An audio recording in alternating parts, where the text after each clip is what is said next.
Recently बुम्बरत Kailash valley में 16 से 17 फरवरी को इंडिजिनस विंटर स्पोर्ट्स फेस्टिवल मुनक्किद हुआ, जहां लोकल्स और विजिटर्स ने बुज़कशी, हिमगल यानी स्नो गोल्फ और ट्रेडिशनल रेसलिंग जैसे गेम्स में हिस्सा लिया। लेकिन ये सिर्फ चित्राल तक महदूद नहीं रहा। गिलगित बल्तिस्तान के मुख्तलिफ इलाकों गजर, हुंजा, नगेर और स्कर्दो में भी बर्फ के मौसम को अब ऑर्गेनाइज स्पोर्ट्स और फेस्टिवल्स के जरिए सेलिब्रेट किया जा रहा है। साल 2025-26 के विंटर सीजन में नलतर वैली में नेशनल स्की और स्नोबोर्डिंग चैंपियनशिप्स के साथ क्रॉस कंट्री और बायथलॉन के मुकाबले मुनक्किद हुए। इसी तरह हुंजा और गजर में 7 days frozen fairy tale festival के दौरान आइस हॉकी मैचेस ने खास तवज्जो हासिल की, जहां गर्ल्स और बॉयज टीम्स ने बराबर हिस्सा लिया। स्कर्दो और नगिर में लोकल विंटर गाला के जरिए कर्लिंग और स्केटिंग जैसे गेम्स को भी प्रमोट किया गया। ये तमाम सरगर्मियां इस बात की तरफ इशारा करती हैं कि विंटर स्पोर्ट्स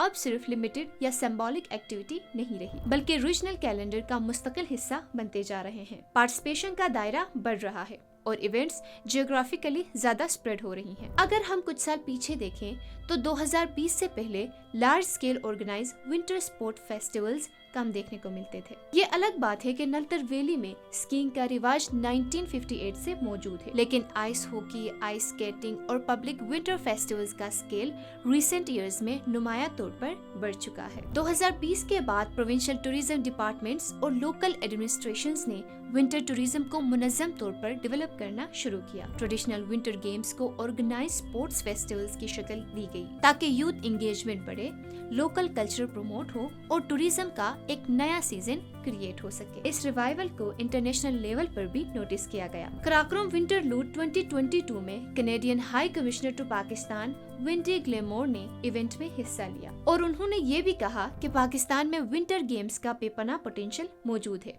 बिल्कुल कनाडा की तरह। टूरिज्म डिपार्टमेंट के मुताबिक विंटर फेस्टिवल ने hotel industry, transport services, local guides और वेंडर्स के लिए एडिशनल इनकम जनरेट की। Ice hockey arenas, ski slopes और कल्चरल स्टॉल्स ने विजिटर फुटफॉल को बढ़ाया, जिससे लोकल बिजनेसेस को फायदा हुआ। ताहम ऑफिशियल कंसोलिडेटेड विजिटर स्टेटिस्टिक्स अभी मुकम्मल तौर पर पब्लिक डोमेन में दस्तयाब नहीं है। अब सवाल ये है कि क्या सीजनल सर्ज मुस्तकिल विंटर स्पोर्ट्स इकोसिस्टम में तब्दील हो सकता है? अगर infrastructure, safety standards, training facilities और लॉन्ग टर्म प्लानिंग को बरकरार सपोर्ट मिलता रहा तो गिलगित बल्तिस्तान और चित्राल सिर्फ समर टूरिज्म नहीं बल्कि विंटर स्पोर्ट्स के लिए भी अपनी पहचान मजबूत कर सकता है।